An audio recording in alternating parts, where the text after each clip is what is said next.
is calling you. The universe is calling me. It speaks both day and night. It's full of dark and light.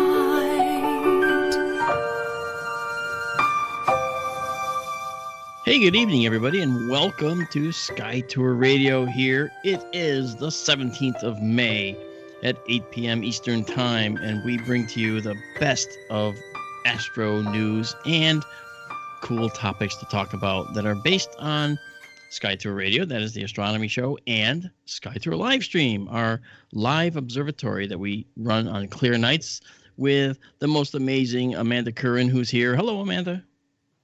Hi, Mark. Hi, everybody. And with Daryl Mason, who's also here. Hello, Daryl. Hello, Mark. Hello, Amanda. Hi, everybody. And this is kind of cool because, you know, when we started Sky Tour Livestream, we didn't know that we might be coupling it with Sky Tour Radio. And Sky Tour Radio and Sky Tour Livestream at first were separate items, and then they became they came together. And this was something that was really neat. So for those of you that like to come out to Sky Tour Livestream, our subscribers are going up by leaps and bounds. It's wonderful. We appreciate it. Please do subscribe. Check it out. You know, we're not making any money on it. We actually do it as a nice public outreach thing. And we'll soon have a second observatory opening in the Sonoran Desert out in Arizona, west of Phoenix by a whole bunch of miles to where the sky is dark. When I say dark, it's Bortle 2/3. So that if you know anything about the Bortle, B-O-R-T-L-E, sky brightness studies, then you know what a Bortle 2/3 sky is. In other words, you have dark sky, and it's gorgeous. I can tell you, when I first saw the stars out there, I was stunned into silence, literally. I couldn't talk. I just had to stare. And that's when I realized, wow, what have I been missing? You know, I've seen dark sky before, but this was absolutely stupendous dark sky. And we're building an observatory right out there in the middle of it all. And we're going to bring you live views from that observatory. And the skies there are clear 300 nights a year. So I think you can expect a lot of Sky Tour Livestream coming next year. The building will be built at the end of next month. If all goes well with the whole corona problem. I've got a wonderful industrial mask that I can wear, so I'm not worried about going. Then after the building gets built, we have a few more odds and ends to make the separate roof that'll roll off the building. And we have a second pier that we're putting into the building, and it looks like we may have someone who is going to already be making use of that second pier. So we may already have another tenant in there with us. So it's pretty good. And we're going to bring you these marvelous skies from the Sonoran Desert most nights, in the coming months, actually. And I'm thinking before the end of this year, we're certainly going to have it up and running, I would expect. And we'll probably have it up and running, I would say in earnest, probably being conservative, maybe August at the latest, but July, early July at the soonest, maybe. But we'll see. Somewhere in between those two. Anyway, there's an awful lot going on, and I want to welcome you to Sky Tour Radio tonight. And tonight's Sky Tour Radio, we're going to do a part 2 of our astrobiology series that we started last week. Before we do that, I want to talk about the exoplanet roundup. And I'll do that right after I remind you that we'll open up the call-in lines the last half hour of the show, and we'll give you the number at that point. And if you have anything you want to say to us, good, bad, indifferent, or you just want to rage at us or levy wonderful compliments to Amanda, which I expect you would, then you can write us at skytourradio@kgraradio.com. Right? So enjoy writing to us and all that. So tonight on Sky Tour, the one thing I want to mention is that when we look at the exoplanets that we say might have habitable or might be in habitable zones around their stars, we say that, but we don't consider the stars themselves so much. We just say, well, there's stars that are, beyond A-type stars, the OBA, etc., which Amanda can rattle off for you any day of the week, and even in to say you're encroaching on my line there. I am not, because I haven't got to that yet. Said I recognize those letters. Yes, you do. You Yeah. should have heard him the other night, Amanda. Yeah. What I say the other night, Daryl? You said, "Oh, be a fine girl, kiss me." I didn't say that. Well, you said OBAFGKM. Oh, okay. Well, fair enough. I did say the letters, but Amanda, to be fair, wasn't with us at that time. Yeah. So there, I was okay doing that. Right?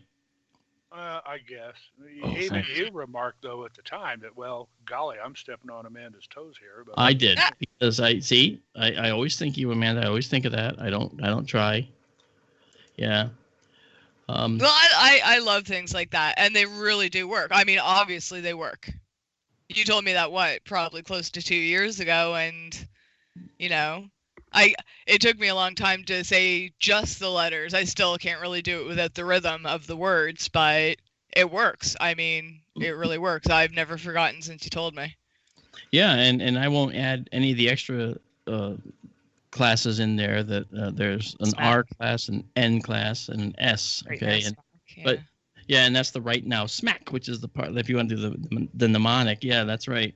But we don't really tend to use those as much because those have been sent off into specialized groups. So that's okay.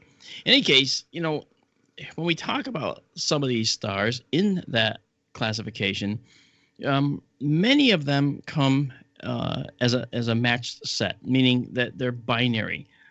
That's usually actually what you might find. It's common to find binary stars in the universe.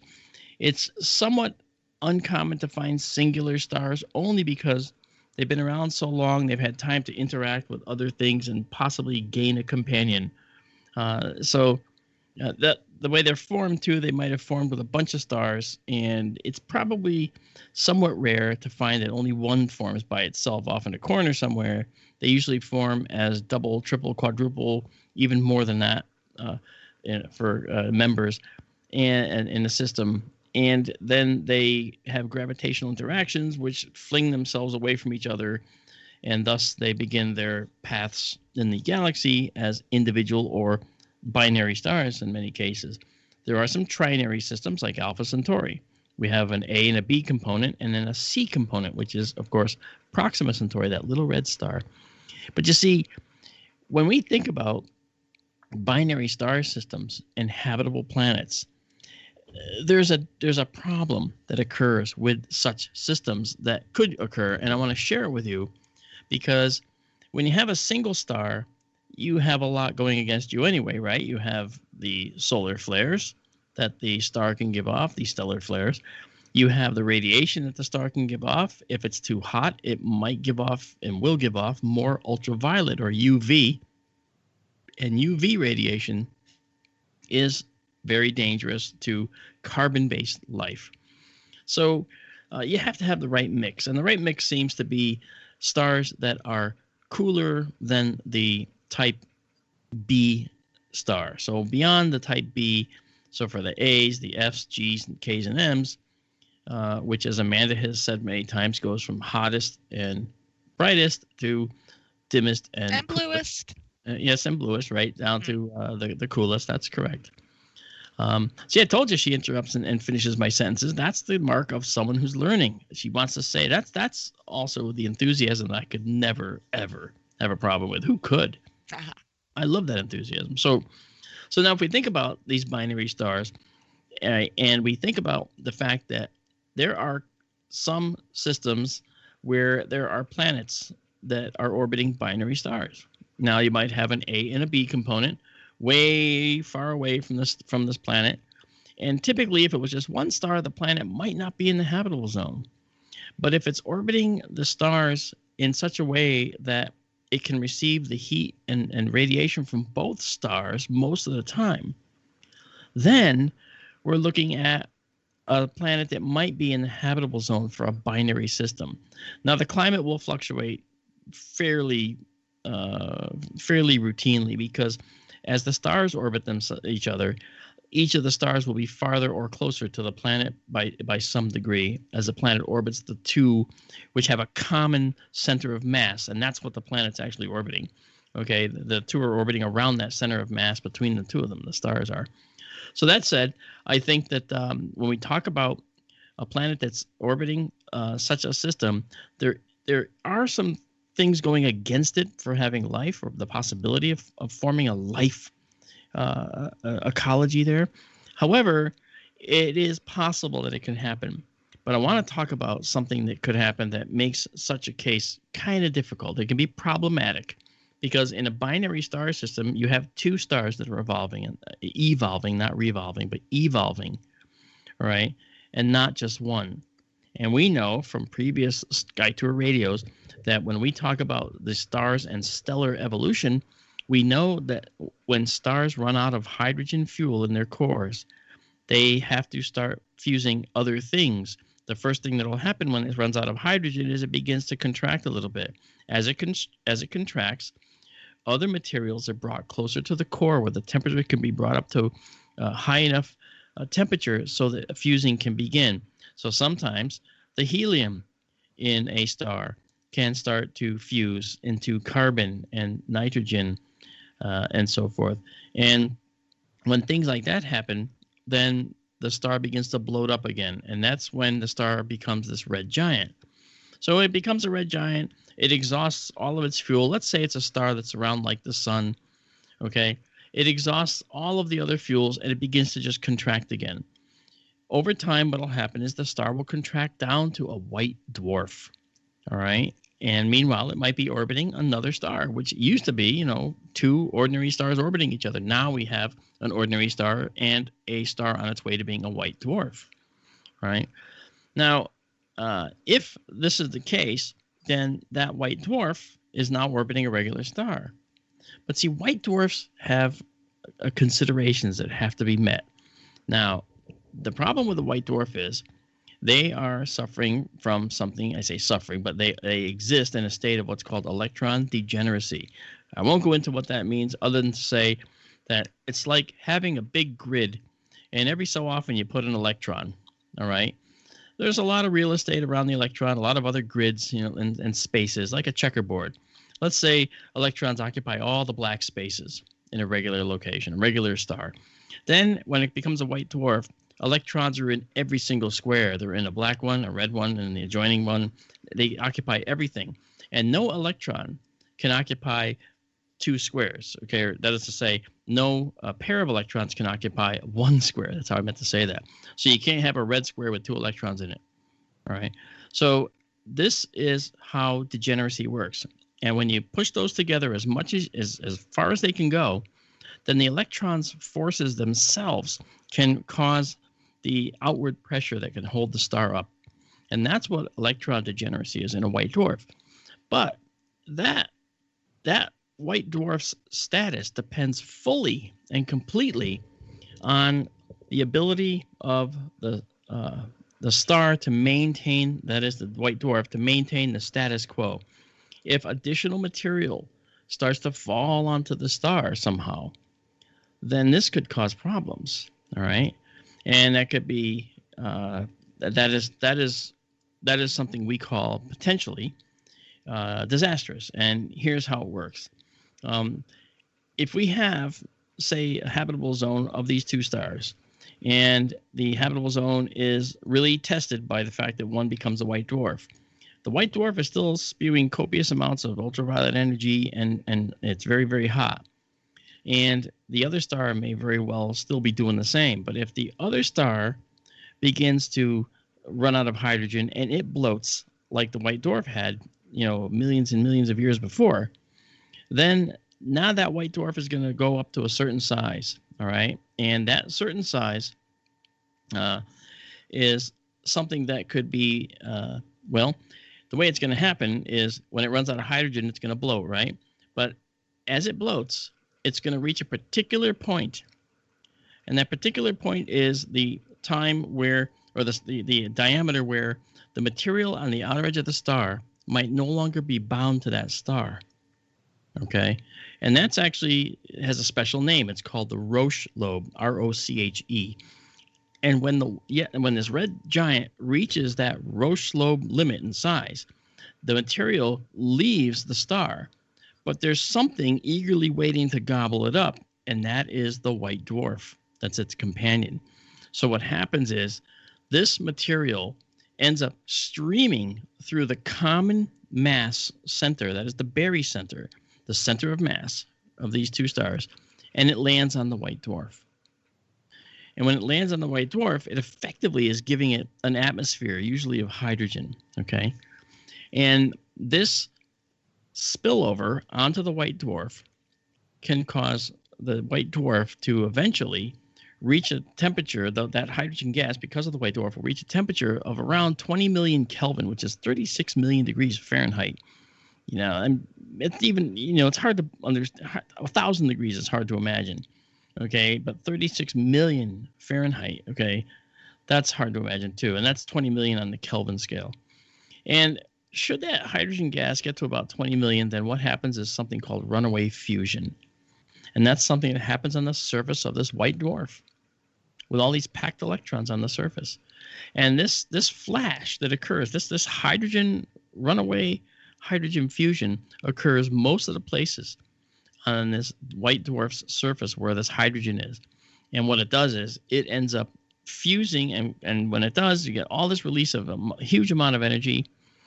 And there's even some white dwarfs where this fusing can continue for a time if the level of material flowing through that barycenter, through the spot between the two stars, and landing on the white dwarf is just so.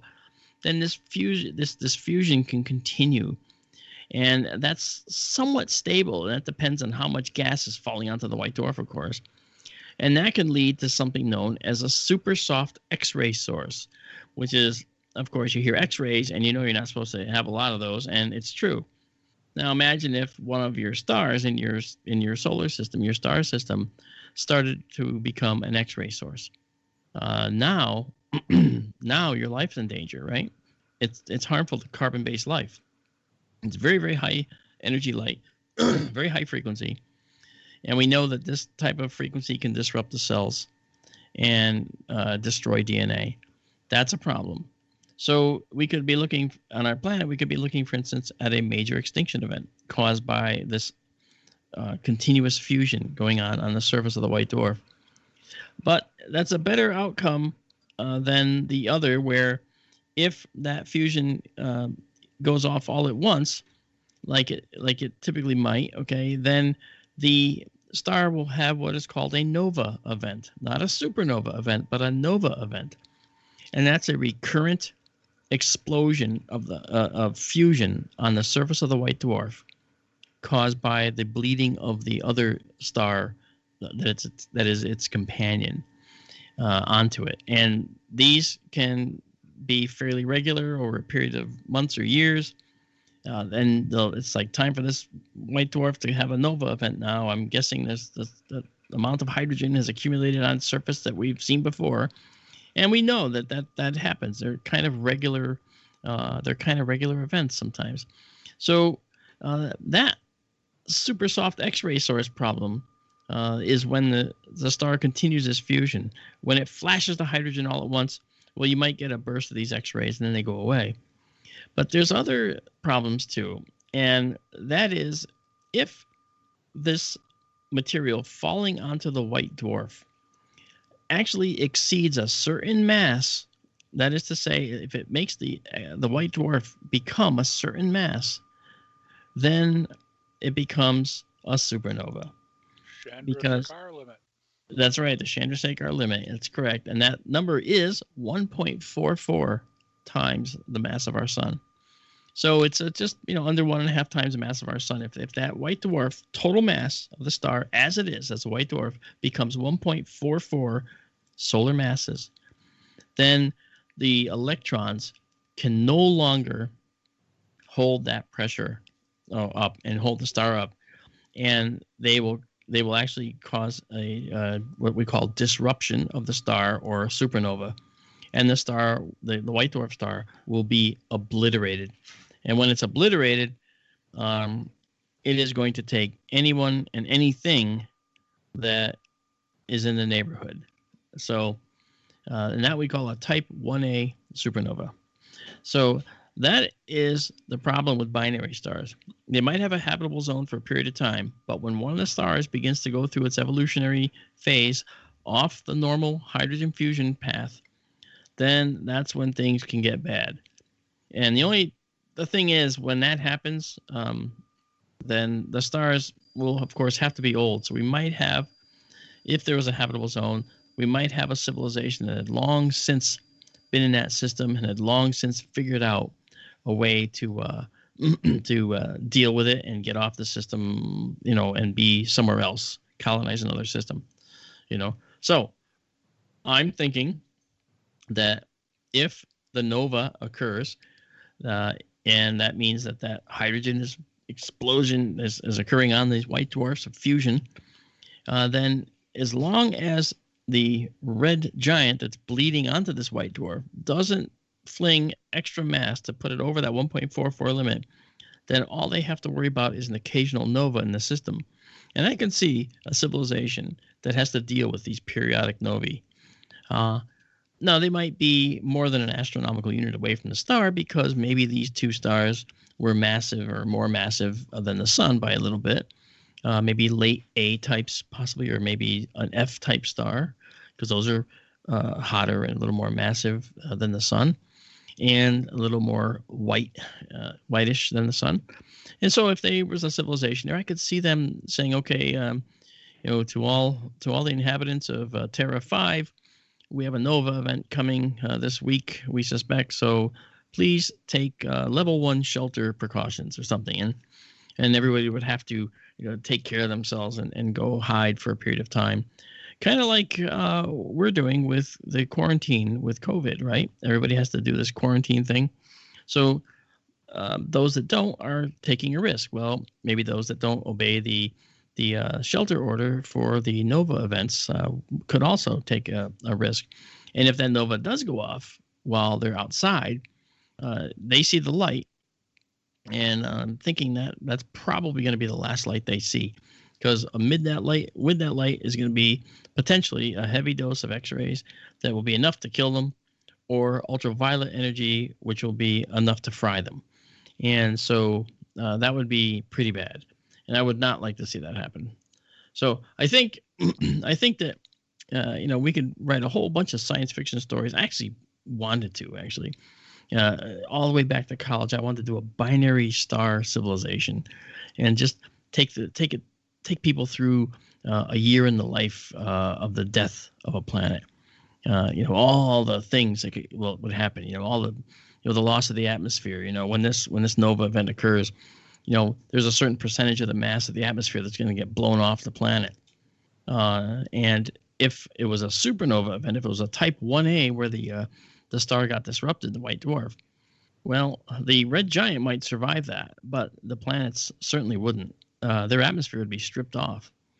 And, the last thing someone would see would be the bluish sky getting more and more black in a period of minutes. And then they would be harder to breathe, and the next thing you know, they can't. And that'd be the end of a civilization. I mean, it'd be just a tragedy. So you have to wonder, has this ever happened before in the entire universe? I don't know. I don't know if it has, but it is an interesting thing to ponder. A whole civilization could be dying, and we're looking at it from we're looking from here on the Earth from Mauna Kea, saying, oh, look, there's been a Type 1A supernova in the M61 galaxy, which actually is something that is true. There is a supernova that has just taken place, or has been taking place, in that Messier 61 galaxy. And if you attended SkyTour live stream last time, I believe, Daryl, right? It was the last time we were together. We did it, right? Last time we opened up? Yep. Last Wednesday, I think. Yeah, last Wednesday, I believe he's right. And we actually looked at the supernova, and Daryl was good enough to use the charts that he found online while I was managing the observatory, and he was able to tell people where to look, which is fantastic. So I was really happy about that. We're going to look at it again because it's going to last many weeks. We'll be able to see this starting to fade away, and then eventually it won't be there anymore. I'm looking And forward to it. what? Excuse me, I'm looking forward to it. Oh, okay, cool. Yeah, me too. And the end result would be that we'll just say, "Wow, cool supernova." And on the other hand, we have to wonder: are we witnessing the death of a civilization? Well, I'd hate to be at the other end of that light train where this was occurring. But boy, so these are the concerns, that we have with these binary stars. But you know what? They do serve well as cosmological distance ladders. But more on that and more to come on Sky Tour Radio when we get back. Just stay tuned.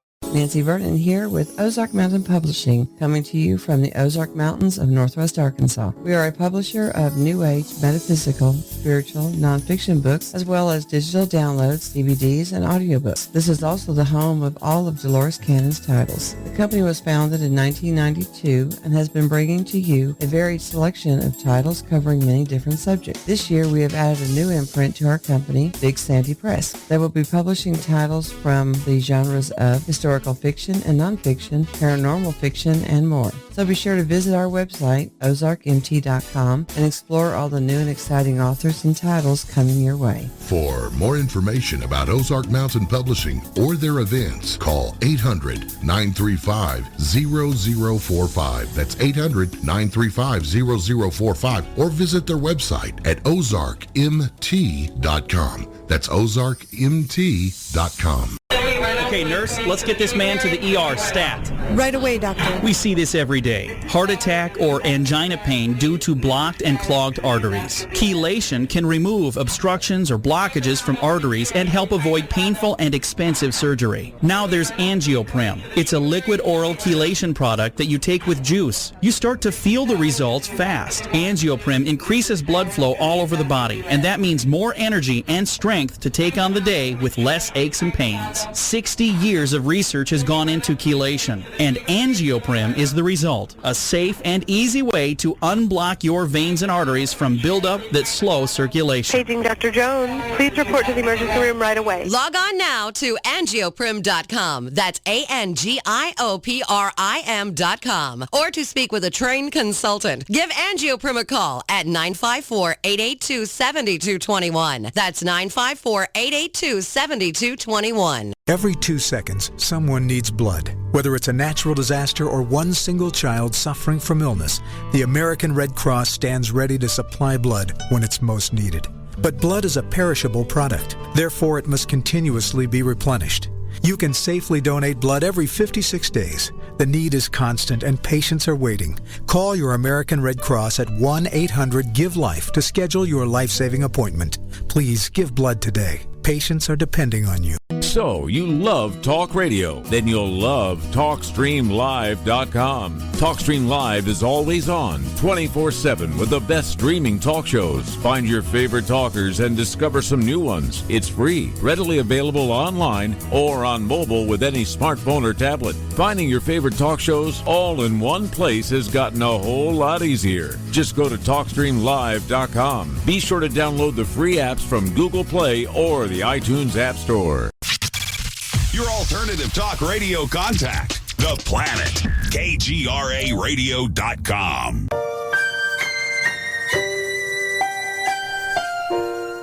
Hey, welcome back to Sky Tour Radio here. This is Mark D'Antonio, and we have Amanda Curran with me here, and Daryl Mason is here, and we're all crowded around one single microphone.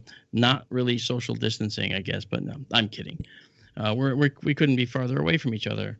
But you know what? It's a lot of fun. We're having a good time, and we were thinking, last week we did a nice show on astrobiology, and I just want to summarize a little bit of that this week, and then talk about some really cool additional things that have to do with finding life elsewhere, starting with our solar system.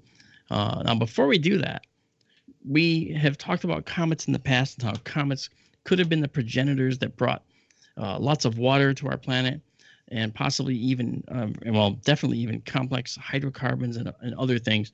And with that said, I think that's kind of a good way to shift the gear for the moment and ask Daryl to tell us about how he went looking for Comet Swan the other night. Daryl, take it away, man.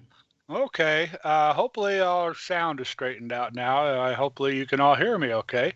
I have been looking for Comet Swan nearly every clear morning. I talked about Comet Swan and some of our observing problems, angle of the dangle, the northern hemisphere to southern hemisphere, or vice versa. This morning I was looking online, checking the star charts, the sky charts for the comet. And I went out and looked at my neighborhood and took a really critical look at the trees and the houses surrounding me. And I decided if I'm going to see this darn comet, I'm going to have to leave town to go do it. So I jumped in the car before 4 a.m. this morning, and I headed about 20 miles out east of town to try to get a truly flat horizon out on the eastern plains of Colorado. Astronomical twilight this morning was at 3:57 a.m. when it began. That's when the sky first starts getting bright. And I probably should have left even earlier than I did. By the time I got to where I was going, a lonely place out on the eastern plains, it was 4:20 in the morning before I started looking. And I was kind of surprised. I guess I've been a city boy for too long and hadn't observed out in the country for a while. Well, golly, astronomical twilight looks a lot brighter out in the country than it does here in under the city lights, you know. It was well underway even at 4:20 in the morning, wow, starting at 3:57.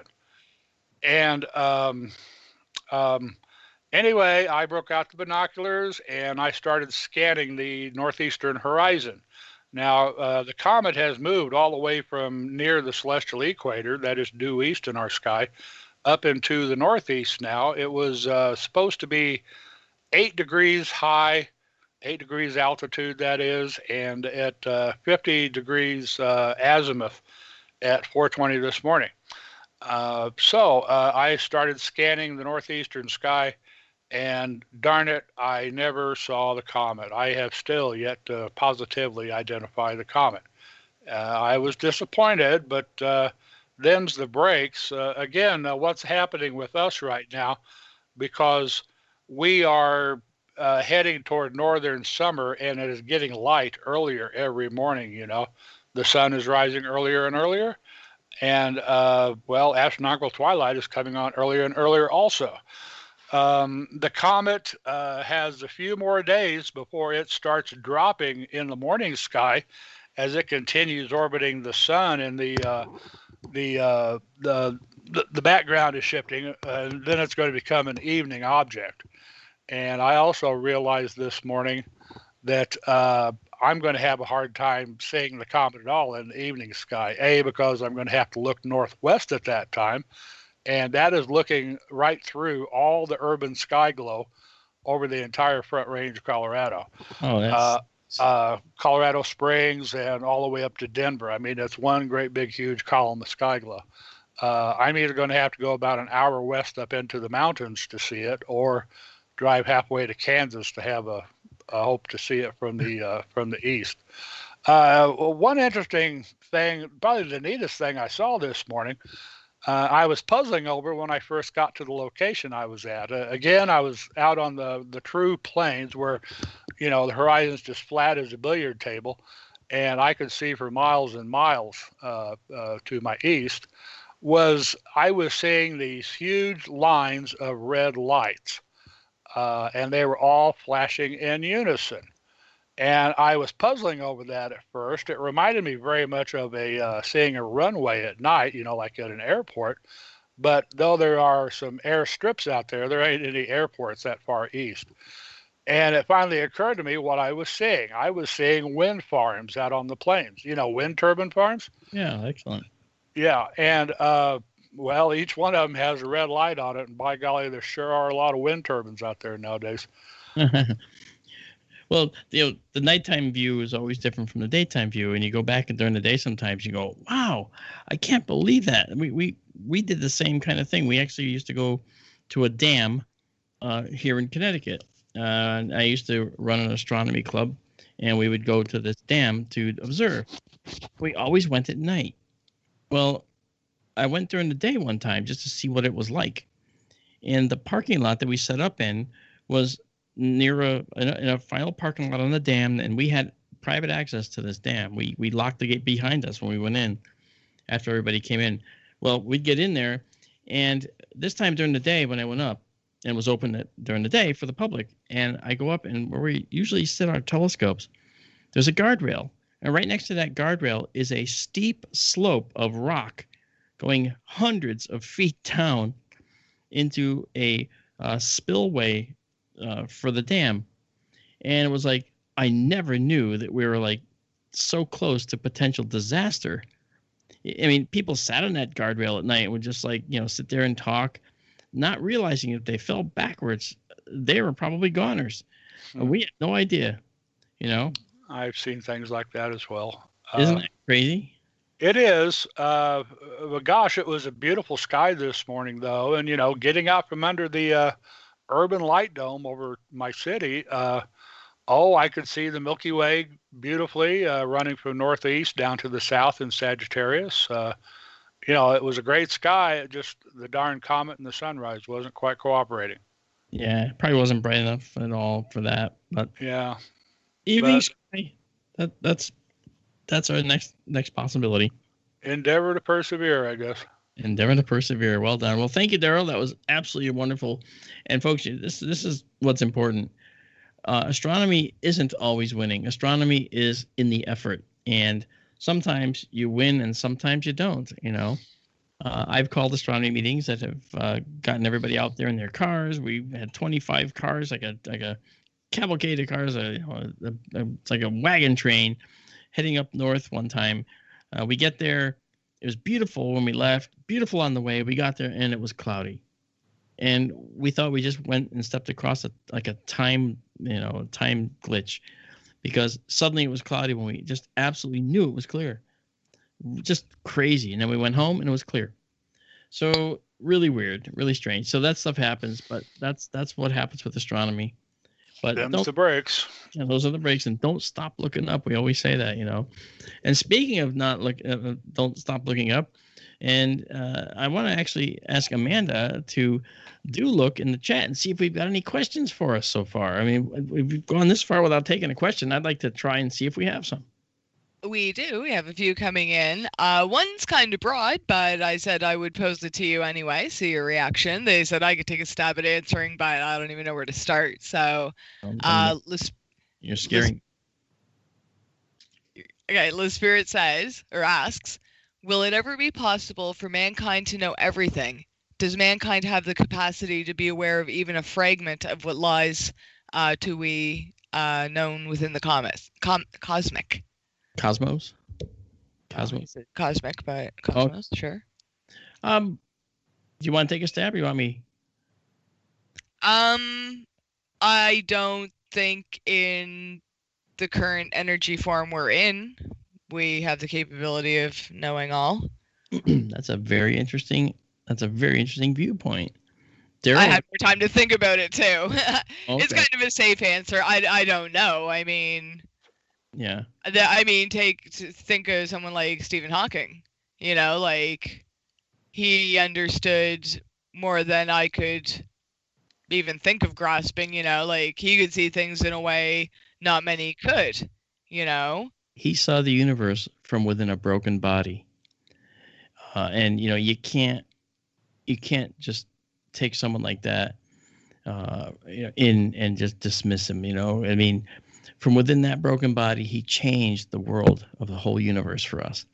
So I don't know. I think that was you mentioned him, and specifically, he is kind of one of my. I was really thinking of the broken body part because well, I think he was quite genius before his diagnosis. So I think I don't think his disability would have slowed him down. I don't think he would have known even more had he not been in that situation. But who knows? I mean, that's my point, though, is that he added to the science and continued to add to the science almost right to the end. And to me, that he deserves a tremendous accolade, and I just wish that he could have been treated, I think, better by a lot of people, And then you have to wonder, as genius as he was, what kind of fraction was that's still probably a very small fraction in the greater scheme of things. I mean, he was always asking questions that he never got the answer to. So that's right. Is it possible for one person, humanity as a whole, in this energy? I don't know. It's a pretty big. But I said I'd pose it to you. So guys, give me your opinions. Good. I'd actually like to hear Daryl's chat way into. Amanda, could you tell me the question again, please? Yeah. Will it ever be possible for mankind to know everything? No. Does mankind have the capability to be aware of even a fragment of what we know already within the cosmos? I think that's a philosophical question, and my answer is no. We're human. We're fallible. We don't know very much, really. They say first sign of wisdom is understanding how little you really know. Socrates? I don't remember who said that. But no, I don't think so. I mean, and again, this really is more of a philosophical question in my mind, at least. But you see, in my view, okay, a cosmologist, the person, the men, the women, the people that theorize how and why the cosmos is, okay, those people are philosophers. And so philosophy can never be far from the science of astronomy, right? And astrophysics. Yes, the math. Yes, the science. Yes, the understandings. But the absolute truth is that in this science, we're all philosophers.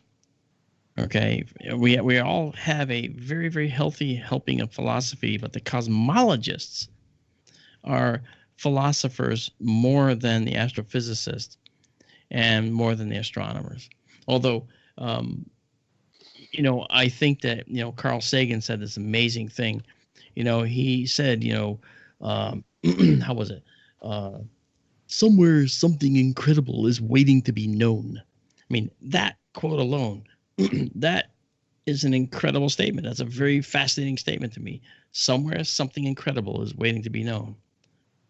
Something. I think I might have paraphrased that, but it's a beautiful quote, and I kind of live by that, and I always have. I've always said Carl Sagan is my favorite astronomer. Stephen Hawking is my all-time favorite human being for his contributions to the science. But my feeling about whether humankind can ever know everything, we have to define what everything is. If we ask, can humankind know what is all can humankind ever understand how the solar system formed? Well, we have a handle on that. We can answer that in a way that says we have a handle on how that might have happened. Okay. Notice I use the word might, because at this point in our history, we don't have definitive answers for a lot of these questions. For crying out loud, we don't even really know how the moon formed, although we do have that hypothesis that it was an impact with a Mars-sized body in the early Earth that blasted chunks of rock off the Earth that became and coalesced into the moon. But there's problems with that theory too. The moon's composition should also entail and be composed of this impactor, but it doesn't. It looks like us. It looks like the Earth.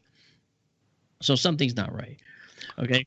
But so in other words, we don't have all the answers, but we have to define what everything is. This is an excellent question. And that's why I'm going for so long with this, I think. And because we have to define what the total nugget is that we're trying to dissect here. In stages, I think humankind will learn to know everything about a particular topic, but in stages. There will always be something mysterious, but there'll be suppositions and there'll be theories and there'll be hypotheses that need proving that will tell us what certain things might be. And if we can get those proofs, then that particular subset of everything will be known. So I think that we will move in stages and chunks. But as far as knowing everything to the point where we know where we go after we exist, what's outside the outer boundary of the universe, is it another universe that we're butting up against, or is it a nothing? Are we a big bang or a little squirt? I mean, we talked about this before. There isn't enough mass to have made the Big Bang from what we understand now. We don't understand where all the rest of the mass is. In fact, it was only until just recently, in the late 90s, that we actually had this theory called dark matter. And this dark energy came about because of the fact that it was discovered that the universe is expanding at an accelerating rate, which it simply should not be if our theory about the Big Bang was absolutely correct. So little by little, the universe is dragging us kicking and screaming to the realities of how its formation has occurred. And so I think that as humans, we will struggle, and we will continue to struggle. I think a hope for us, if we want to find not just the everything that we will understand, but whether it's humankind or universe, the universal population. Will the population of the universe itself ever understand what the universe is? Are there alien entities, alien life forms out there in galaxies like M61, where the supernova was that we looked at the other night with SkyTour Livestream, that look out and say, well, we understand the galaxy. We're tooling around the galaxy using this special technology that we've invented that circumvents the speed of light. And, we can see that on paper right now, but we can't do it. But it doesn't mean we won't. And just because we achieve something doesn't mean we understand it and know all of the things about it. So it's a deep question, and it is a philosophy that must be explored, and it must be discussed. That is an excellent question. Can I jump in there with one more thing? Yes, please. If you spend too much time navel gazing, what are you going to find? You're going to find lint in your belly button. Okay, that sometimes I say, do you want fries with that? I mean, what can I say? I guess I'm a realist.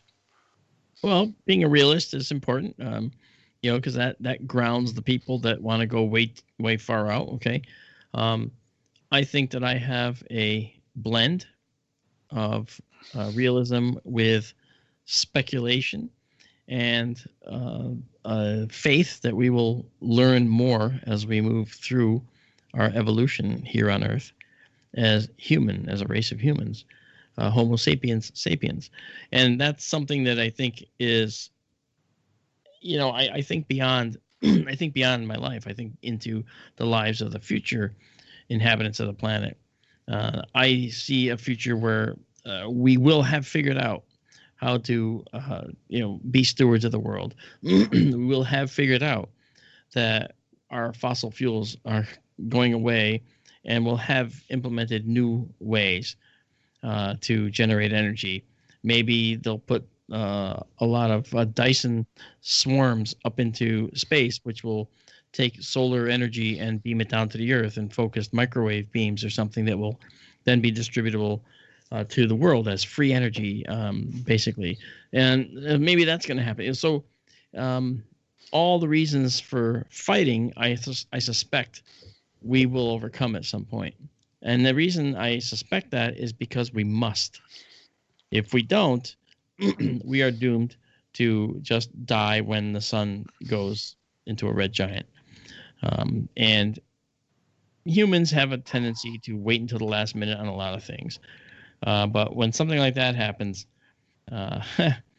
it's so far in the future. that I honestly don't even think will be here when the sun goes into a red giant stage. We will have already left and been not to just other planets in our solar system, but we will have gone to other worlds. There's a lot of promise out there, a lot of promising worlds. And that brings up another philosophy question, Daryl. Would we be right, and we talked about this before, to colonize another world if we went there and didn't see any overt beings running around that we would end up affecting negatively? Would we be right to colonize that world, or should we not do that? When is the right time? How would we do it? And who would we ask permission of? That's a good question. Well, if say we go to Mars and we discover that there is native life on Mars, I think maybe we would not have the right. If it's going to destroy the native life, we have a pretty poor record as the human race in dealing with such things. Just by analogy, here on Earth, that we went to the New World and we nearly destroyed the native populations through disease as much as war, or more than war. Yep. Do we have the right to wipe out native life on Mars, for instance? We got into this talking about terraforming. Yeah. And Venus, if there is any kind of life on Venus, it's going to have to be up in the atmosphere. It's not going to be on the surface, I think, or if it is on a surface so far beyond us, we wouldn't recognize it anyway. But, Mars is maybe more of a special case because there may be life there. And do we have the right to, mess with it? I don't mean to sound callous or coarse, I was young and idealistic once, and I had, hopes and aspirations, and I guess I still do. We all do, and not just for me, but for the human race. Sure. I'm old and cranky now, and I'm a bit less idealistic than I used to be, and more realist, I guess. Is there hope for man? Is there hope for us? I believe Einstein once, I think, supposedly said that life is the universe knowing itself. And I believe that. I think that's a beautiful statement. God is love. All sorts of good stuff like that. But I'm not terribly impressed with humanity's record here. Well, in the past, I know humanity has had issues, but and still continue to, of course. But we are also not unified.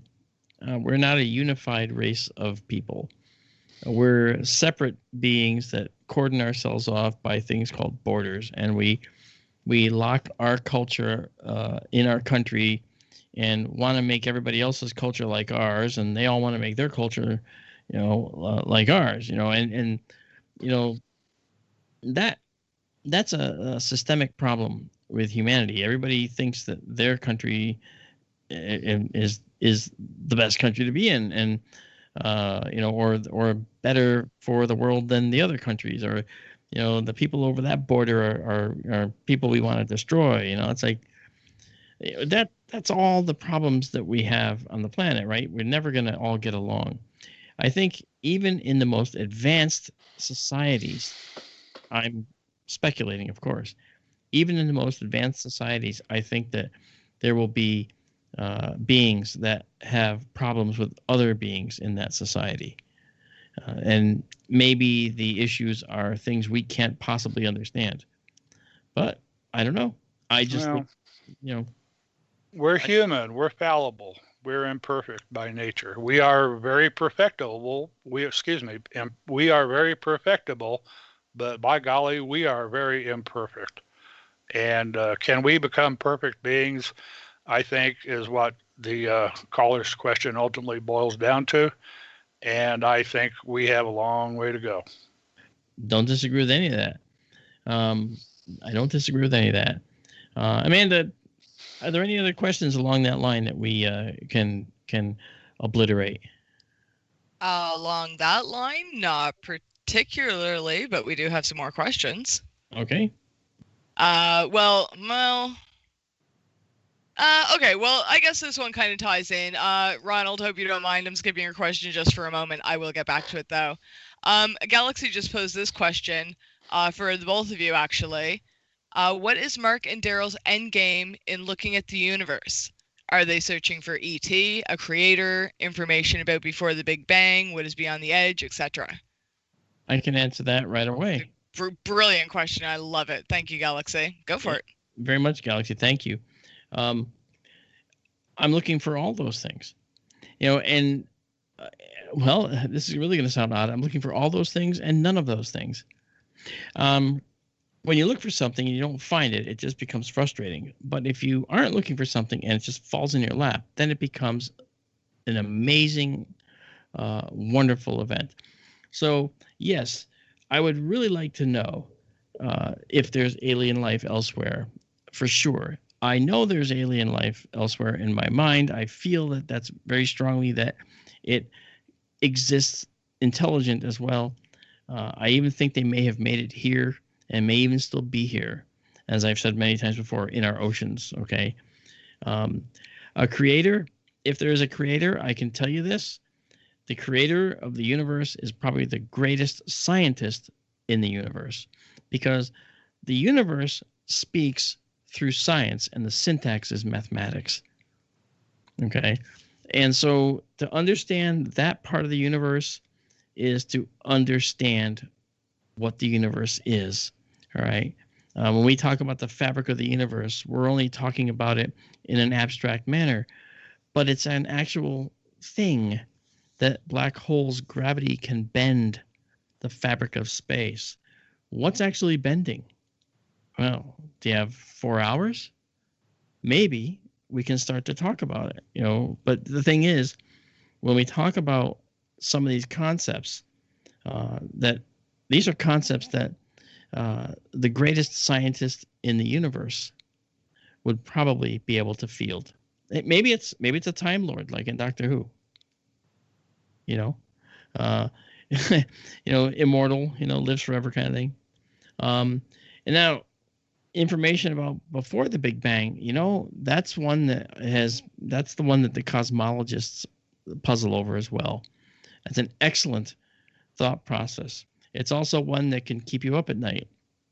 I have puzzled over what happened before the Big Bang.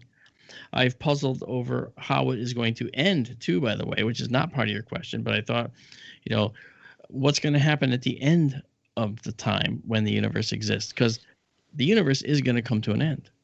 Is it going to die with something called heat death, where all of the heat of every single object in the universe kind of evens out? And in other words, if you looked at with that in the infrared, you'd see nothing special in any direction, nothing standing out. Everything was evenly temperate, and that's the problem. Is it going to be just die a cold death as all the stars finally die out? Because star formation is going to stop at some point, and when all the hydrogen is used up. However, that's not going to be for a long time, because every supernova, more hydrogen is being blown out into space and so forth. But that's another thing, right? Before the Big Bang, what about what's beyond the expanding front of the universe? What's on the other side of it? Just on the other side, I don't know, just a couple inches. What's there? What is it? That's a big question. Again, philosophy, cosmologists study those things. Astrophysicists, those questions are not really addressed by them. Astronomers, oh yeah, we love those questions, but we speculate. I speculate personally. I'm a speculator, and a lot of other astronomers are not speculators, and I think that robs them of imagination. I think so. There's a lot of really good content tied up in that one question. So, Galaxy, kudos to you, and the previous question too, from Esprit. Can I take a swing at that? Absolutely. Mark is a professional degreed astronomer. I am an amateur astronomer. I've had an interest all my life. I've been an active amateur for 40 years. Simply put, I do it because it's pretty. I don't mean to sound simple or stupid, but that's a great answer. I like that. That's a beautiful answer. I love that. It It's pretty, but gosh, it's awesome. It's humbling. It's seeing the vastness of the reality of which we're a tiny little part of. I do it because it's pretty. I think that's a marvelous answer. And it's awesome. Yeah. And I'm a little part of it. Yep. We are all little parts of it, But Amanda, we haven't heard from you. Well, I was a little bit scared to answer. Well, first off, they didn't specifically ask me. It was only to Mark and Daryl. But I teased them a little in chat, and they said yes, of course they want to hear from me too. The truth is, honestly, I don't actually really stargaze on my own. I find when I look up, I still get that dizzying effect of how very, very small we are compared to the vastness of what's above me and all around me. But I don't, I haven't been doing this for decades like other people here. I'm definitely not a professional like Mark or anyone. I just kind of hang out with astronomers. And I guess I kind of came in just as an extra pair of eyes for Mark so I could keep an eye on chat on his YouTube channel, Sky Tour live stream, excuse me. And just in case people had questions or requesting different objects to be seen. And the only thing was, the only stipulation was I get to ask whatever question, as many questions as I wanted, whenever I wanted, and that I could interrupt him at any time. So basically, I'm getting a free education out of all this, and I don't do it on my own because I have too many questions, and if you watch a video on it, every few paragraphs I get lost. I don't know the terms. I don't understand it.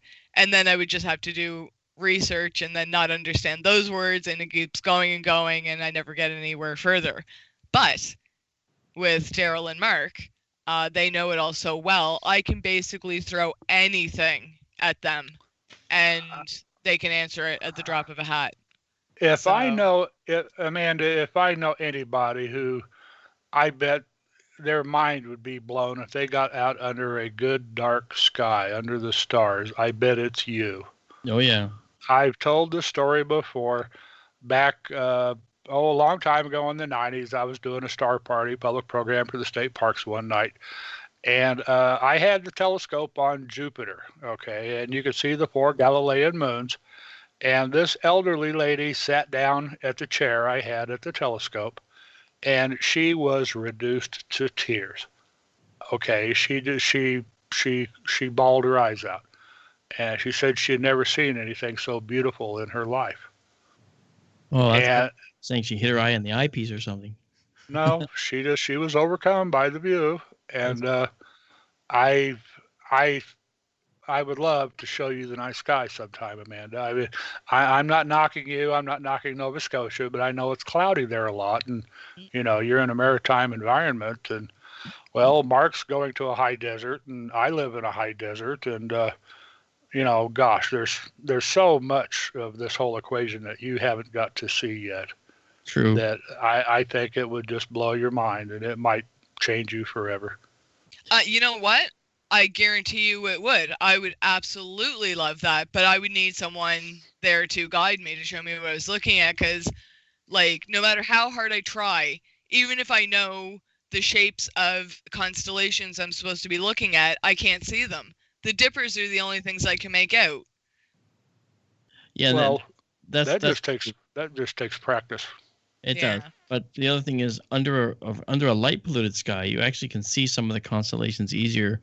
When you go to a fully dark sky, even the common constellations you think you know can just be lost against the myriad stars above your head. And I have to tell you, and I've said this before, when I first looked at the night sky and I got my first telescope, which I've told the story about, there's several key points in my life, and one of them was when I got that first telescope. That I had decided after getting that first telescope, I was 9 years old. I realized I'm going to be an astronomer, because I'd look up at the sky, with that telescope or with my eye, and I'd feel just stunned into silence, as I said before, because of the beauty of this night sky. Just looking at a single star. I've actually put a single star in my eyepiece and just stared at it for like an hour. How would anyone want to do that? Because every time I was looking at it, I didn't want to take my eye off it because it was always doing something different.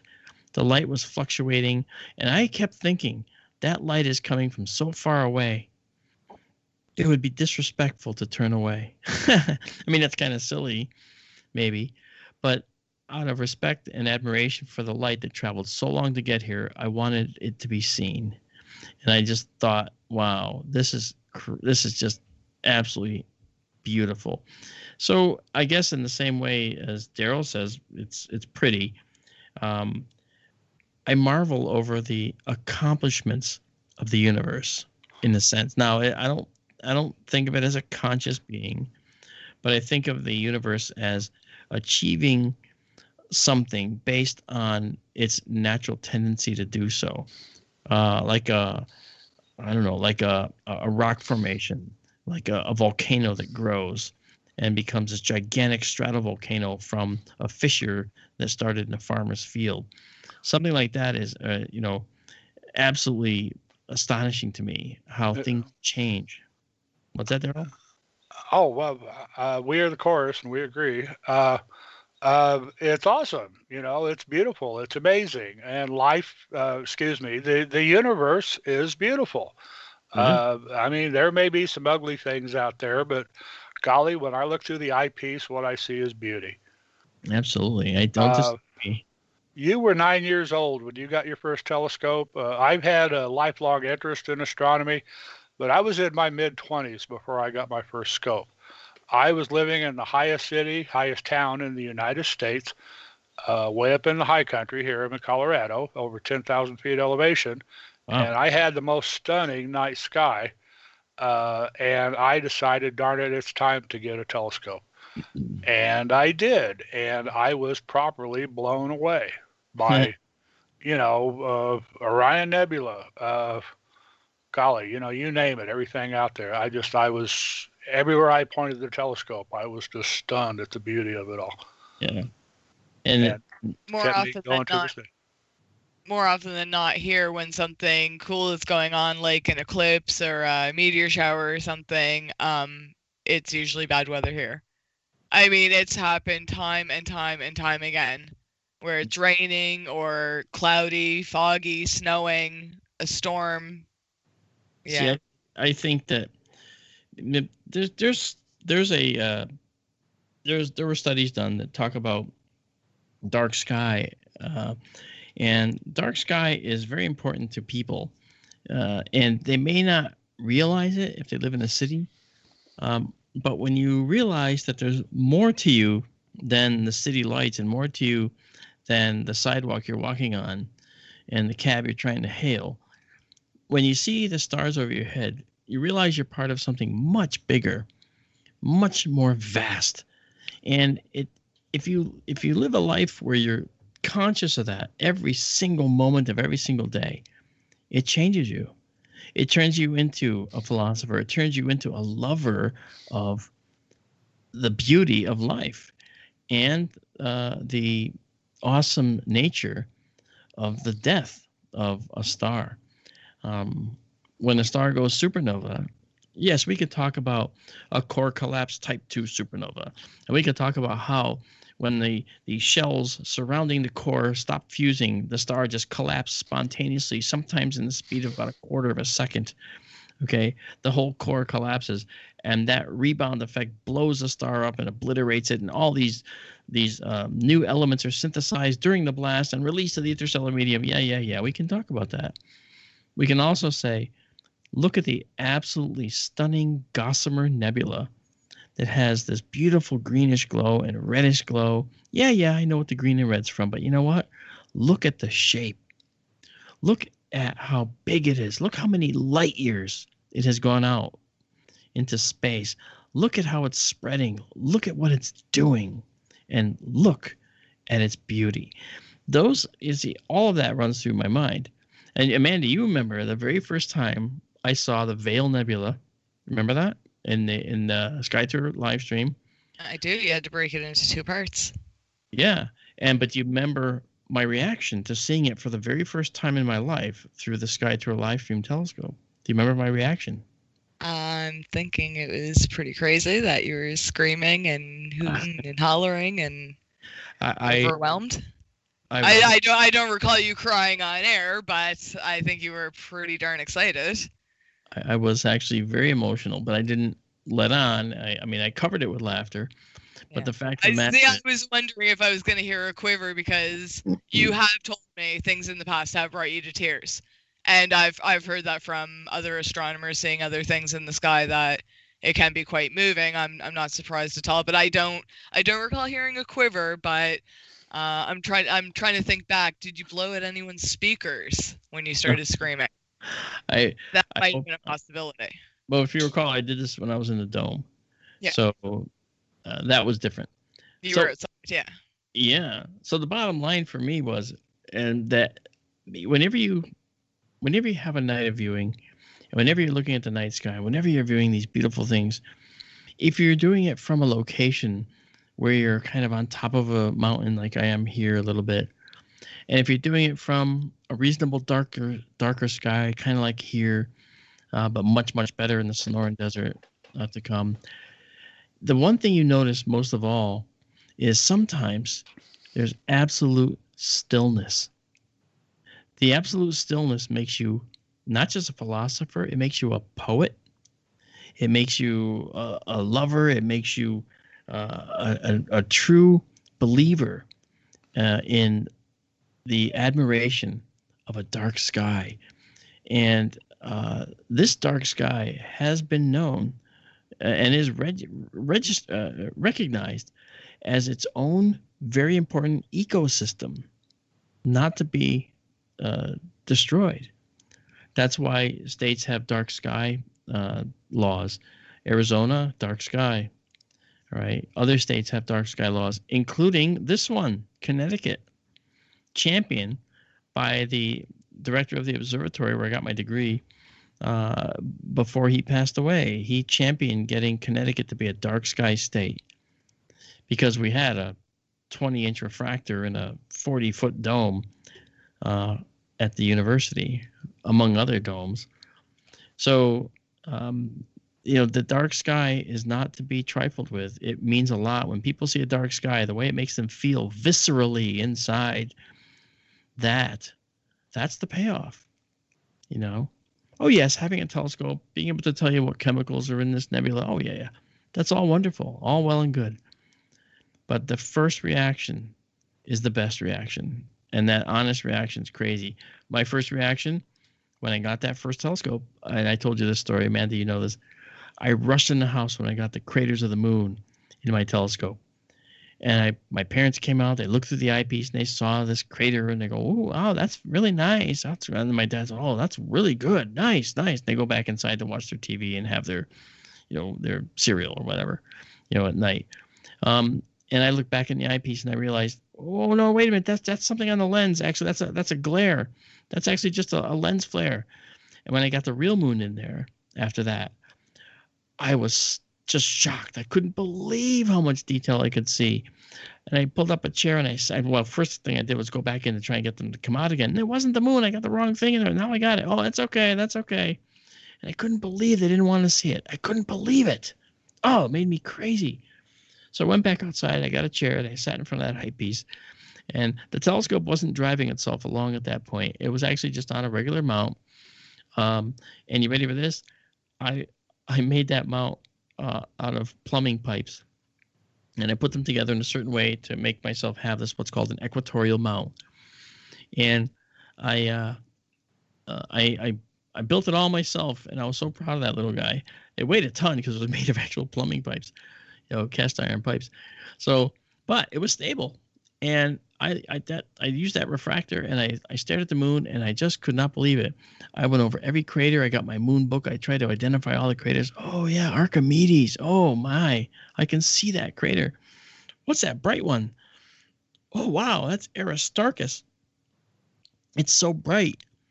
And then look at that one with the splat around it, that's Copernicus. Those are rays, we're sticking out. And what's that big one? That's Tycho. Wow.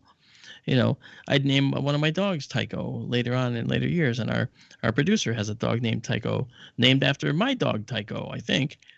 So you see, you start early in astronomy, and you start early recognizing the beauty and the absolute, as Daryl said, the stunning nature of the universe, and you take it to a level where you study it and make it your life and do it professionally. And yes, it takes you into the sciences. Yes, it takes you into other things. And yes, it takes you away from the beauty of it to do the academic part. Okay. But one thing I never lost was the beauty. All right. And that is something that is so important to astronomy, so important.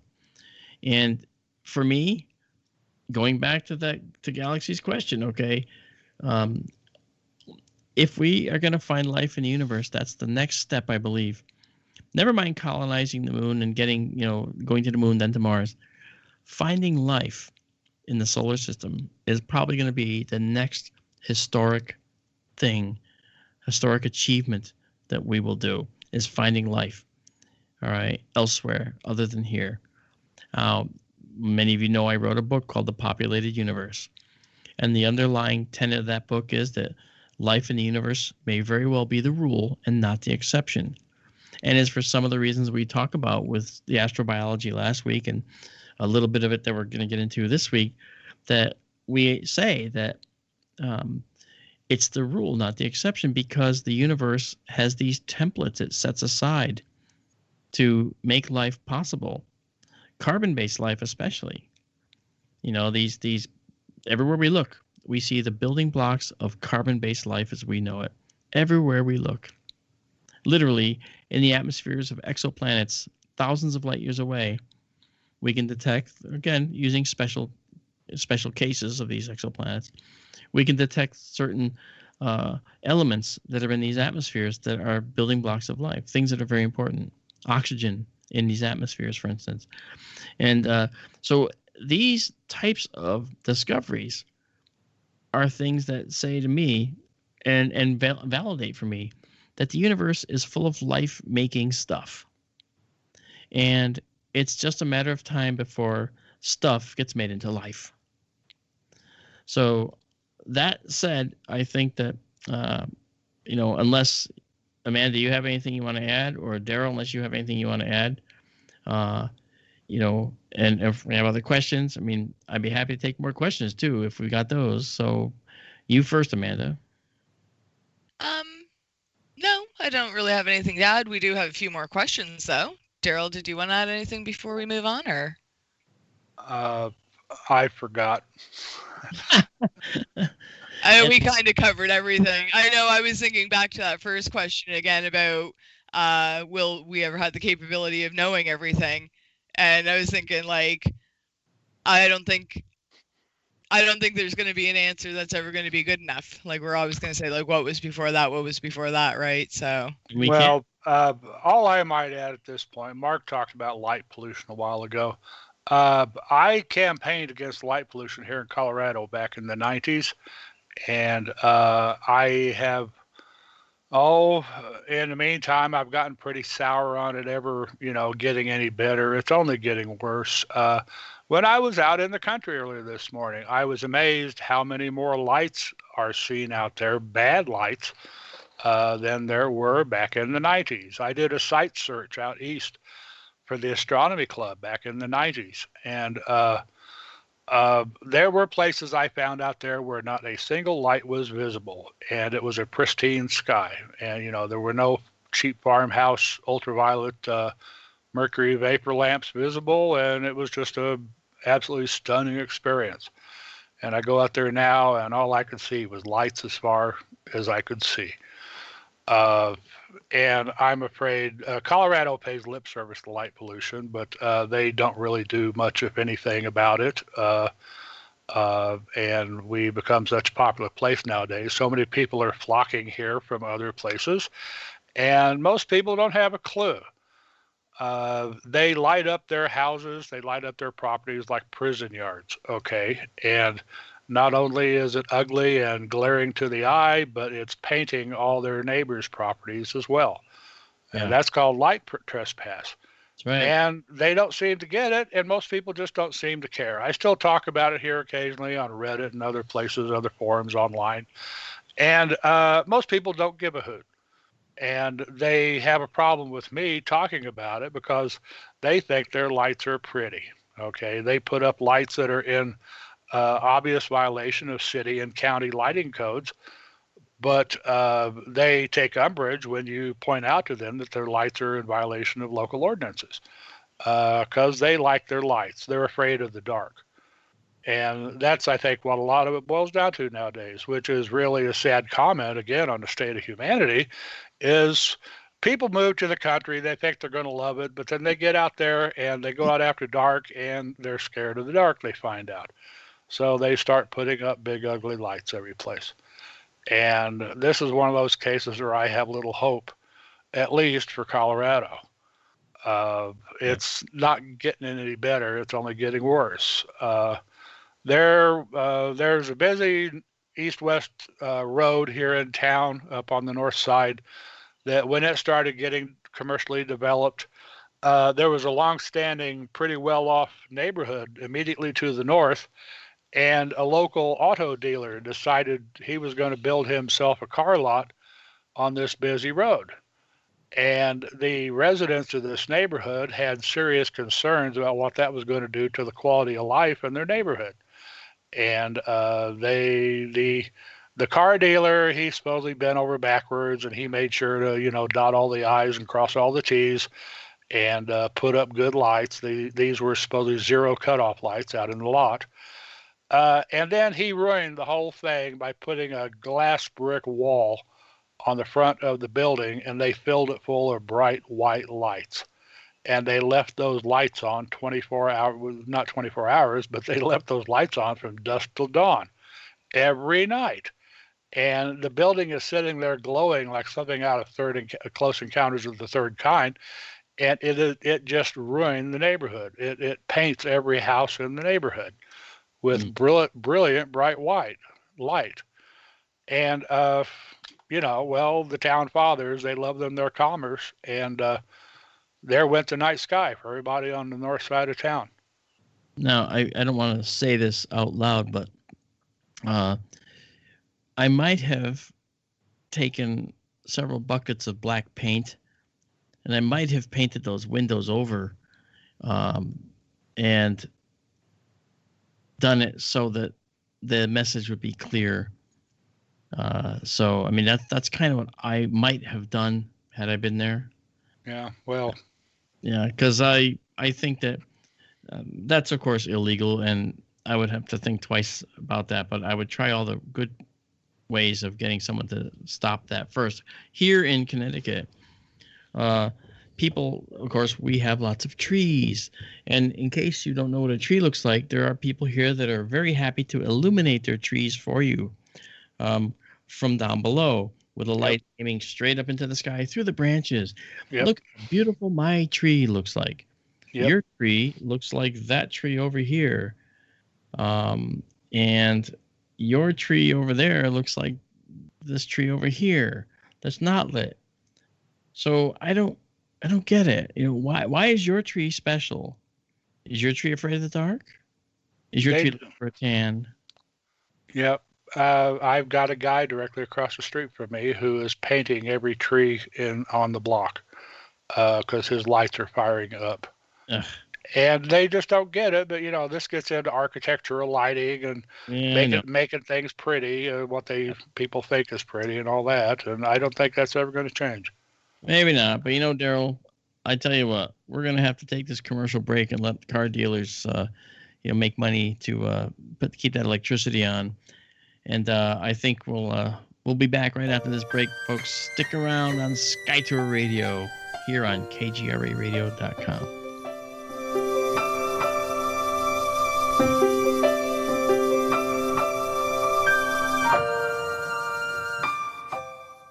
Why is it we're not very good with our health regimen until it's too late. We don't put oil in the car until the engine blows up. When the body's out of balance, your health is not so good. Give your body some love. Log on to GetTheT.com. That's GetTheT.com. Try our Life Change Tea, which cleanses you from harmful intruders.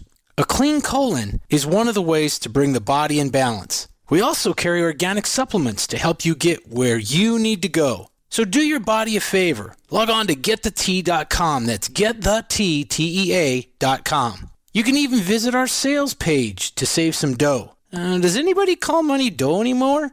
Anyway, if you're looking for short, helpful health tips, go to YouTube and punch in Health Matters Now. That's Health Matters Now. So, log on to GetTheT.com, shop, get balanced, then learn some cool tips at Health Matters Now. You'll be glad you did. That's GetTheT.com. Ew, yuck. They're unhealthy and gross. Bugs, I hate bugs. We keep a clean home, but occasionally bugs show up. Well, I found something that is tougher than bugs. Orange Guard. From contact, it kills bugs. Plus, Orange Guard kills hidden bugs and keeps new bugs away for weeks. I know. I use Orange Guard. Plus, all of the ingredients of Orange Guard are on the FDA generally regarded as safe list. Orange Guard may be used around food, humans, and pets. It promotes a healthier planet, and here's a bonus. Orange Guard cleans where it's sprayed. Plus, it comes with a 30-day money-back guarantee. Orange Guard. You can get Orange Guard at Ace Hardware. And listen, folks, Orange Guard is tougher than bugs, and it's safe to use. Go to orangeguard.com. That's orangeguard.com. Are you intrigued by Paranormal Talk Radio? You'll love the new Paranormal Radio app from TalkStream Live. You'll find a great selection of talk shows covering UFOs, ghosts, strange phenomena, and much more. Download the Paranormal Radio app now and start listening to the very best in paranormal talk entertainment, including the network you're listening to right now, the Paranormal Radio app. Free in Google Play and the iOS App Store. We are the contact for alternative research topics. The Planet, KGRAradio.com. Hey, welcome back to Sky Tour Radio. This is Mark D'Antonio with philosopher Amanda Curran and co-philosopher Daryl Mason. I am a co-philosopher along with all of them. If you have anything you'd like to ask us, you can give us a call at 85-KGRA-LIVE. That's 85-KGRA-LIVE. And that number is 855-472-5483. 855-472-5483. Call now. And if you are the first caller, we will give you Slim Whitman's greatest. No, I don't know. No, we don't have Slim Whitman's greatest hits. That's just something I've heard in the past. You know, and I never knew who this Slim Whitman was. As a kid, like, who's Slim Whitman? You know, and why do I want his greatest hits? Hey, don't badmouth Slim. Uh-oh, here we go. So, you know, I got to tell you, folks, we said tonight was about astrobiology. Yeah, we're talking about philosophy as well. And so that's really part of astronomy, a very big part of astronomy. And when we muse about the life elsewhere, we do really have to consider that we have a very fertile planet. And I will say this planet is not the best planet for humans to live on. Now, you might be scratching your heads with that, but be careful not to scratch any sunburns if you live in the southwestern states. Temperatures are over 100 out there. I love it. I prefer that. But the thing that you have to worry about is all of the radiation that comes from the sun, the UV. Okay. We are not on a super habitable world. We have tectonic activity. We have earthquakes. We have tornadoes. We have hurricanes, volcanic eruptions. Every one of those things take lives. And we have tsunamis in the ocean from earthquakes. And again, these take lives. So clearly we are here in spite of the earth rather than thanks to the earth. I mean, yes, the earth is in the right place, but the planet is not as habitable as it could be to foster the best lives and the best longevity of life. So again, that is a concept called superhabitability, which I find really interesting. So while we're here, I gave out the phone number. We have a couple of callers. Let me bring on one. So hang on to your hats. Here we go. Hey there, this is Mark and Daryl and Amanda. Who's this? And why are you calling us? Hey, Mark, how you doing? Hello, Amanda, and hello to Daryl. I do believe this is Ronald. Ronald? Yes. Oh, sorry, I let Ronald the cat out of the from bag. Minnesota. Yeah, I was listening to the show, and of course there's a delay, and then Skype is more real time than the show, so it's, I have the trouble when I listen to my own show and I'm talking on the phone. I'm trying to hear it. Yeah, exactly. But, That's a mistake that people make early on, right? Yeah, you want me to ask my question, Amanda? Yeah, I was going to get to it. I swear I was going to get to it. Yeah, But if you want to ask it now, you or have if a you lot have a of different questions. one, I can get to it later. No, yeah, You put have a lot of in questions. chat? Yeah. I'll ask the one that I had put in chat, and it was about early on when you talked about the sun, white dwarf, and then going to supernova. What will the sun evolve into? What type of nova will it evolve into? And will it be anything that we know today, like the Tripod Nebula or the, whatever? Well, our sun won't ever have a nova situation. A nova is only in a binary star system where one of the components became a white dwarf. And when the other one becomes a red giant in the future, at a future time, then the gases on the outside of that would leak onto the white dwarf surface, and that could cause problems. Oh, okay. And that's when you get a nova, when the temperature reaches, 20 million Kelvin, okay, then that's when you might get this runaway fusion that takes place on the surface of that white dwarf, and that's the thing that I'm talking about. So, but our sun, what it's going to become is a red giant someday. It's going to run out of hydrogen. It's going to start to contract a little bit, and that's going to bring some of the other gas that is not fusible at that point because it's not hot enough. It's going to bring it closer to the core, and it's going to restart fusion again. And so the sun's going to end up doing this pulsating thing where it's going to pulsate, go big, get smaller, get big, get smaller. All right. And then it's going to also run out of hydrogen, and it's going to start fusing some helium, possibly into carbon. And then after this red giant stage, it's going to shrink down after the successive fuels run out, and that's when it will become this white dwarf. So we're just going to end up with a white dwarf sitting all alone. And then it won't be able to sustain life at that point, then, will it? What? Oh, sorry, Darren.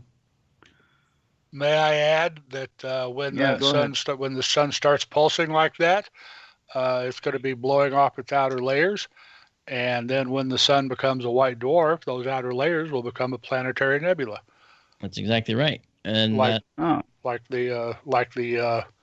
ring. Oh, the ring. Thank you. All those. Okay. Yeah. Okay, but so that's like many years. We get a dumbbell type nebula if our sun was a rapid rotator, but it really isn't. So we'll end up kind of with a shell. Maybe like M47 in M47, Daryl, that planetary nebula that's superimposed on it. That's about 2,000 light years away. It looks like a little sphere of material around this star. That's probably what we'll end up with. And that sphere might have little layers in it, like onion skin layers, for the successive puffs of the outer layers of the star, as you were talking about. So yeah. Well, hopefully it'll be pretty at any rate. It will be. Let me tell you, it's going to be pretty green that Amanda likes so much. Yeah. And so my reason, Amanda asked a good question in chat and to everybody. She asked the question, why do we look up into the night sky? And of course, we want to see the lights, the stars and things like that. But I think there's a deeper reason in that, which we might not know or even think of, that we would even anticipate this answer. But I believe that we're looking where we came from. So in other words, we're looking into where we came from. We're thinking, wonder where home is, where's that at, And so we're looking through everything to find something that we're attracted to, that perhaps that's our location of the original, like you like Orion Nebula a lot. Who knows if that's maybe where you came from, you know? At some point. Maybe not from this line. Well, we came from, star stuff, as Carl Sagan used to say. We are made of star stuff. Okay, and that's true. every element in your body was conceived in a star. And that's something that is really interesting to talk about, right? So stars, you see, inevitably are the main progenitor that will lead to astrobiological discussions, because they create the elements from which life becomes readily creatable and will spring from. Yeah. I appreciate that, Ron. It's a good question. Well, may I jump in on that? Yeah. Imagine yourself standing night watch, around the campfire thousands of years ago, and you're looking up at the sky because you're bored, and you start pondering the nature of, what are those things you're looking at up there? Are those the campfires of my ancestors? Are those, what are they? Whatever stories that your mind at that time, knowing what you knew then, what could you make of all that? This is where the constellations came from, and this is where mankind put his stories, his culture, his history in the skies. Okay, this is Orion, the hunter, and Hercules, the warrior, and the Scorpion. Scorpius is probably the oldest constellation. And I've said before, if you look at the Göbekli Tepe ruins in Turkey they dug up years ago, there are scorpions marked on some of the stones at Göbekli Tepe, and I have not a doubt in the world that those are related as much to the star pattern we see and acknowledge as Scorpius as it is any real scorpions on the ground. Mm-hmm. That's not. And we put our stories, we put ourselves in the sky. They didn't have TV thousands of years ago, so they put their heroes and their babes like Andromeda. They put it all up there in the sky. And that's they spend a lot of time looking up. The story is built around that for thousands of years, and thus we have the constellations we all know. And they also didn't have light pollution out there, so obviously at that point, the sky was darker than you've ever seen in your life, no matter where you've ever been. Yeah. And you didn't have to worry about driving and looking up at the same time. You can look up, unless you're riding a horse, maybe you might not want to look up, or some dinosaur or something, whatever. Yep. Whatever you might be riding. You might not want to look up at the time that you're riding, and you might fall off as you're looking up. But but in general, it was a much interesting time. So you think that basically our history is out there, if you want to look at it that way, in a sense, because we're looking out there, we're looking at names of constellations and places. We put stuff into the Yeah. sky. We created a culture. The culture was replicated in the sky because of storytelling, and because of culture, and because of religion, and because of other beliefs. So the sky, of course, is obviously, we have the sky. Okay, we have the earth. All right, we have the sun. We have water. We have all these major elements. We have fire. Right, all these major elements played a role in building culture. Okay, they were part of our culture because they exist as a major, fundamental element of our culture. So naturally, the sky, especially the nighttime sky, was going to figure very, very heavily. I would have been amazed if nothing was ever assigned a name in the night sky. I would say, "What planet am I on? This is wrong." Hey, Ronald, thank you for the call. We're going to have to move on. Thank you, Amanda and Daryl. And we'll see you next time. All right. Thank you, buddy. Thank you very much. We'll see you later. Good night. Okay. Yeah, he brings up a really interesting question, and I would like to, we have another caller I'd like to bring on right now. So give me a second and we'll grab him too. Hey there, you're on the air. Is this Malcolm in Florida? Yes, it is. Good evening. Hello. How do you, Daryl and Amanda and Mike, Mark? Excuse me. That's Hi. Yeah, the remarks you were making about dark skies remind me of a stunning experience I had while I was living in the Southwest in Gallup, New Mexico. Oh, nice. And I was driving home down what used to be Highway 666, I think, but I'm not superstitious. And I got to a little ridge where I could see the lights of town in front of me. I was about, 10, maybe 20 miles out. Suddenly they all went out. Everything was pitched into blackness. I pulled the car over, got out, and looked at the stars. Mm. The sky was just thick with them. I mean, stars I had never seen before, at least not since childhood, And it was a very striking experience. Yeah. I wrote a column about it for the paper. Hello? That was in Gallup, you said? Yeah. Yeah. So they had a power outage of some kind, I guess. Yeah. Just a transformer blew at a substation or something like that, a routine thing. But the effect was overwhelming. Well, yeah. What I find sad about such stories, I've heard of when they have power outages in major cities like LA or New York and stuff. And all of a sudden, all the lights go out. And what do people feel when they look up and see the sky as it really is and as it should be? They get frightened. Oh my God, what is that? They're so miseducated, maleducated that they have no conception of what they're looking at, and it scares them because they don't understand it. Well, especially city, I can understand that. Yeah. I mean, I thrive on that. And no, somebody accused me of being afraid of the dark last week, and no, I am not afraid of the dark. I've never said that to you. Was it me? Yeah, it was. I'm not afraid of the dark as long as I've got a 400-pound gorilla with night vision goggles with me. Yeah. As I said a while ago, I mean, when I got my first telescope, I was living at about 10,600 feet elevation, and I had the most beautiful dark sky you could ever imagine. I was up in Leadville, Colorado at the time. And by golly, it was time to get a telescope because the sky was just stunning and overwhelming. Yeah. And it was beautiful. Well, Daryl, clearly I'm being funny when I say you're afraid of the dark, because clearly you couldn't be afraid of the dark. You'd never be an astronomer. You were teasing. I was.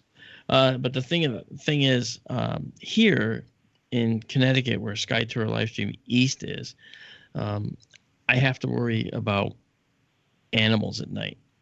And we do have bears. Actually, while I was on the show, I got an alert that there's a bear in my neighborhood running around. It's showing up on people's security cameras. And they're sending the images and the videos.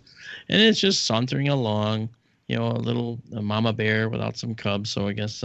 Well, listen, as long as it doesn't slobber on your eyepiece, I don't see what the problem is. Well, the problem is if it has cubs, then it becomes very defensive of the cubs. And so you could walk unwittingly out to the observatory and end up mauled by a bear, and I don't want that to happen. So far, I haven't had the problem. I did get chased into my house by a bear once. Oh, really? It was chasing my dog. And I guess my dog just irritated it. It was 2 a.m. and I was going outside with the dog. Her name was Indy. She passed away, but not from the bear, but just in general because she was old. And she was only a few months old, and she started chasing this thing on the lawn. I thought she was just having fun. Next thing I know, she comes running past me, straight into the house. I had the doors open. Okay, and I'm like, what are you doing? Indy, get back here. You didn't even go to the bathroom. That I could tell. And then I feel the spongy ground bouncing and going thud, thud, thud, thud, thud, thud, thud. I'm like, whoa, what's that? Something is coming toward me. I run in the house and slam the door just in time for something massive to hit the door. and I hear something rubbing against the door, like wet fur rubbing against the door or something. And I waited 2 hours. I stayed up. I mean, it was 4 in the morning. Yeah, I was really sounds like a John Carpenter movie. Right. And so I opened the door a little bit after it was 4 in the morning, and I could smell this smell that I can't describe. And it turns out when the guy that works for me came over the next morning, I told him the story, and he goes, "Oh, I forgot to tell you," because he was a little bit, out there. And he goes, "When I left your house yesterday, I saw 2 bear cubs playing on your front lawn." I'm like, what? He didn't think to tell me that. I grabbed him and I said, "I met Mom." Yeah. So being defensive, they'll charge you, and whether it's a bluff charge or not, you don't want to stick around to find out. So you really don't. I have been scared during nighttime exactly once in my adult life. This was when I was living up in Leadville. I had left my dog outside overnight, Cinco the Samoyed. He was a heck of a dog. Cinco woke me up barking about 2 or 3 in the morning. And I got up to let him in. I went to the back door and opened it. And Cinco was just raising heck outside, okay? And I heard what was making him bark. I had a mountain lion up the hill from my house at the edge of the trees, and it was just screaming its head off. And, sometimes they say it sounds like a woman screaming. It one of those hind brain things that it just went right down my tailbone. And atavistic, caveman kind of stuff. It was chilling. And I got that dog loose from his rope, and I brought him in as fast as I could and closed and locked the door and went back to bed and hid under the covers. I was just amazed at the reaction. It wasn't anything voluntary or whatever. It was just something deep inside, caveman stuff reacting. It's a primal evolutionary instinctive recoil, I think, that you were experiencing. Malcolm, you're in Florida. Yeah, and there's a question I wanted to ask you. I probably should be asking some CSETI guys or something like that. But, back in the 60s, Dr. John Lilly was given a considerable grant by NASA to study the possibilities of learning how to talk to aliens by learning how to talk to dolphins. And his whole research program kind of fizzled out in a haze of LSD. And I just have people given up on talking to dolphins. I happen to be a dolphin evangelist myself. I go around talking to everyone I can about them because, they do have these rather remarkable brains and sophisticated communication systems, and they've been on this planet for 12 million years versus maybe 200,000 for Homo sapiens, 2 million for Homo erectus. But, they have a demonstrated history of being able to survive here. And I think there are things we could learn from them that they would tell us if we asked them nicely in their own language. Well, Malcolm, there was remember the Banda Aceh tsunami from from years ago, early 2000, I guess. 300 plus thousand people died. Right? What's that? That was the one in Indonesia? Yes, it was. Yeah, it was like Christmas Day or the day after. Right. And right. Okay, just so we're clear about which catastrophe we're talking about. Yeah, and there was a island where the native peoples had basically they read the wildlife, in terms of how the wildlife reacted, told them what to do, and there was I don't know if he's a chief or just a guy in the village who saw that the dolphins were acting erratically before the tsunami came, and they were acting so erratically that he panicked and told the people they had to get to higher ground. And I've confirmed this is not a myth, urban legend. Mm-hmm. And they actually No, did, by there reading were- the animals, they saved their villagers because they got the higher ground. Because the dolphins There were are warning credible- them, as they said, to get to higher ground. Yeah, Now, it may not I've have never- been that, I've but never- it could have been. Now, I think that next to dolphins, there's another animal in the ocean. Amanda knows this. Daryl probably knows this. There's another animal in the ocean that I think we need to pay attention to because it's so incredibly resourceful and demonstrates intelligence in the same, not the same way as a dolphin. It doesn't have the same capability. It has more capabilities than the dolphin does. Does it rhyme with octopus? Well, you didn't let me even get to that, Daryl. Yeah, the octopus. Yeah, it's the octopus, Malcolm. I think that the octopus is extremely intelligent. He can learn just by watching, as can dolphins. But two octopi in a clear box. One has access to a bunch of tubes. He probes the tubes to see which one will lead him to get out of the tank. All right. And each one comes to a dead end. He goes back and he goes again to the next. Meanwhile, the other octopus is in another tank, seemingly not paying any attention. Right. It goes and it ends up the other octopus finally figures out a way out of the tank after several tries and several thwarted attempts. And then they open up the connection between the two tanks. And the other octopus goes right out the correct exit and goes right out into the bigger tank.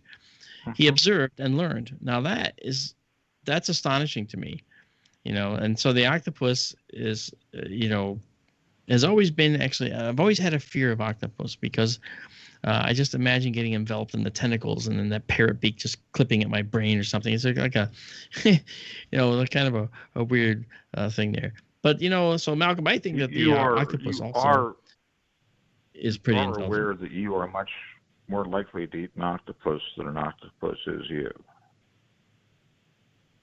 I missed the first part. Sorry.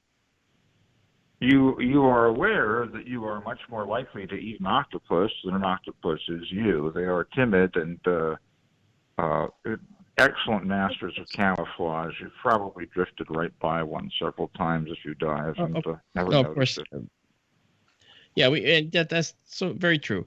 Okay, and it's not it's like people having a fear of little spiders that can't hurt them. Okay, they have a fear of spiders, and the spiders certainly can't hurt them, and they'll never hurt them ever. But still, they have a fear. It's sort of a weird thing. But I'll give you this: the octopus is intelligent for a relative of the clam or the snail, but please don't compare the intelligence of an octopus to the intelligence of a bottlenose dolphin. I'm not comparing. I'm just stating that they have an intelligence all their own, and actually a reasoning capability. Kind of intelligence. It's really alien from ours. But the remarkable thing about a dolphin is how similar they are to us emotionally. Malcolm, there was a magazine published back in the 70s called Coevolution Quarterly. It was put out by the people who did the Whole Earth catalog. One issue of Coevolution Quarterly, they talked about what is a human. And we're running out of time here. But they decided that they called a dolphin a human because it was so smart. And its personality and qualities and all that. They've got tool use. They recognize themselves in the mirror. They name themselves. They call each other by name. They can do everything except pop the top on a beer can. What do you want? Yep. Well, there's a, like I said, I think that there's a lot to be said for dolphins and octopus. But Malcolm, we're out of time, and Skytour Radio has to move on to the next show. So I want to thank you for calling. Brilliant observations on your part. If you read my novel, Wet Goddess. All right. Well, thank you for that, and we will talk to you maybe next time. Yes. Maybe so. So long. All right. Thank you, Malcolm. You have a good night. Well, that was great. Anyway, folks, you've done it again. You've wasted a completely good 2 hours listening to Skytour Radio. But hey, you know what? It's all right with me if it's all right with you. Folks, we have to go. We have cabs to catch, and and many things to clean. We do actually. We've got a new refrigerator that has to be cleaned out up there. Anyway, we will talk to you the next time we do SkyTour Radio, which will be next weekend, I believe. We have. No, I don't think so. That's the one that I don't think so. You're right. I think we're not here next weekend because we're not allowed to be here. They're closing the station or something for a weekend or something. Was it Memorial Day or something? See, astronomers don't know holidays. Okay, we just do our thing, But hey, folks, we'll see you again, and you guys have a good time. Remember, when you go outside at night, you keep looking up. You never know what you'll find up there. Ooh, good. Good night, everybody.